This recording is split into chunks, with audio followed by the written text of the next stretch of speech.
கட்சி ஆரம்பிச்சிருக்காங்க. நீங்க டெல்லி பயணம் இருக்கு, அந்த பயணத்தை பற்றி எங்கள் தலைவர் தளபதி அவருடைய சொல்லுக்கு இணங்க நாங்கள் தமிழக வெற்றி கழகத்துடைய கட்சி பதிவு பண்ணுறதுக்கு உண்டான பேப்பர்ஸ் எல்லாமே நாங்கள் வந்து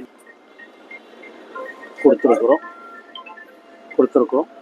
மீதி எல்லாமே எங்கள் தலைவர் அவர்கள் அறிக்கையில் விவரமாக எல்லாம் சொல்லியிருக்கிறாரு. அதை நீங்கள் உங்களுக்கு தெரியும், அதுபடி நாங்கள் நடந்துக்கிறோம். சார், இன்னைக்கு இது பண்ண அறிக்கையில் வந்து பார்த்தீங்கன்னா முக்கியமாக 2 வார்த்தைகள் வந்து சமகால அரசியலில் மிக இதுவாக இருக்குது.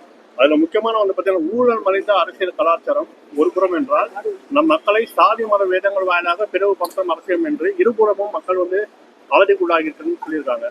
இது யாரை குறிப்பிட்டு இன்னைக்கு தான் நாங்கள் முதல்ல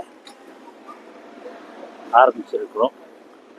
இது எல்லாமே இனிமேல் பட்டு அதிகபூர்வமான நாங்கள் அவர்களை நியமிப்போம்.